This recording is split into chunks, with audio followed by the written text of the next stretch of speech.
Well, let me talk a little bit about the economic efficiency. It's about $13.9, almost $14 million to operate both high schools right now. If you see that the pie chart, 84% of that is in salary and benefits. One of the questions that I've gotten so far is, and you'll see in a minute, if your plan says that you're not going to literally shut the school down and close it, how is that creating efficiency? And I understand the logic, right? Because you're thinking, well, you know, utilities. But utilities cost about 3% of what we're talking about. The savings, the efficiency is not realized by, or not heavily realized by things like utilities. That big 84% up there is where, if we realize efficiency, that's where we'll realize it from. Just by example, it cost us $957,000 to operate 2 athletics budgets. The Timkins program cost us $436,000.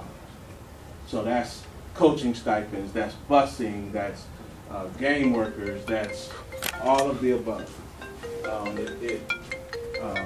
Obviously close to, I don't want to exaggerate, but over $400,000 to operate just one athletic program. So the question becomes, how do you create the economic efficiency, right? So you create it by reduced staff. You create it by funding one set of co-curricular and extracurricular activities, and you create it by reducing curricular program. That's sort of some inside baseball stuff for those who understand school, but it costs a lot of money to do things like provide 2 separate PD sessions. It costs a lot of money. It costs double everything we're doing we're doing in duplication. Okay, so if you can cut off one of those, that will be a significant savings. How much savings? We're working on that information. Our best guess right now is somewhere between $1.2 and $1.5 million a year. Okay, that's our best guess right now. As we continue to work the numbers, you know, part of this is an ongoing conversation based off of analysis of things like student-teacher ratios. That is a big deal for us, making sure that we have the right number of students in the class so the teacher can be effective.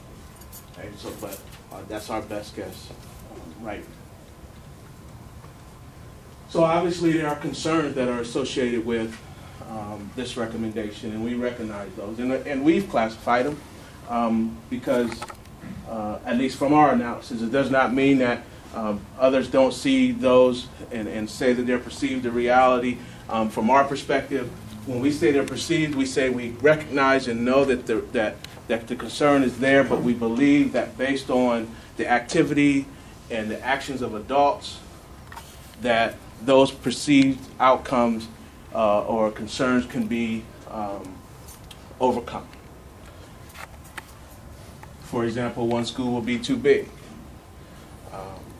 Again, I referenced earlier that I went to McKinley, and incidentally, I'm going to just put a pause here and say the fact that I went to McKinley is irrelevant to the conversation with respect to whether or not it's Timken or McKinley. But when I was at McKinley, it was a big school, and we were 3 grades at the time, and it's bigger than what's being proposed in terms of capacity for the schools today. Okay, and so this city and this town has been effective at handling a school that's a little bit bigger than the one there is now, and having a personal touch to a school than the one they have now. Okay? Because that is, again, all about adults. It's about adults forming relationships with students. It's about creating a culture and climate where kids feel welcome. And it's not just solely about numbers of human bodies in the place.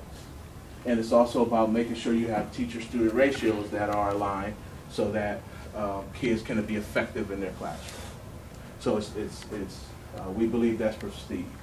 That goes to number 2. We'll decrease co-curricular and extracurricular participation. There is a lot of conversation about that, obviously. The notion that there will be less opportunities for kids. We think that there's, in some instances that may be true, but in most it's not. In most it's not. You know, people are looking toward things like basketball, right? So basketball has one of those things where you only got 12 seats on the bench at the varsity level.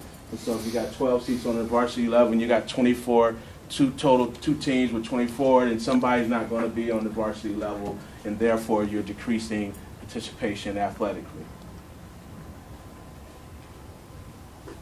Yeah, but I need more people on my soccer team and my speech and debate team, in my yearbook club. I need more students to participate in a golf team and a whole swimming team.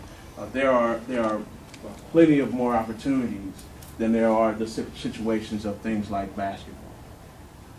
And then the reality of it is that probably they are. Again, I'll use my personal reference to say, you know, you got to varsity at the appropriate time.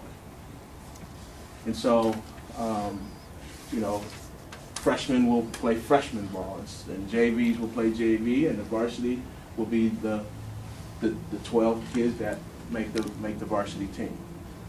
Now, I believe that part of the conversation around this is engagement in activities in school helps kids stay occupied, which keeps them out of trouble.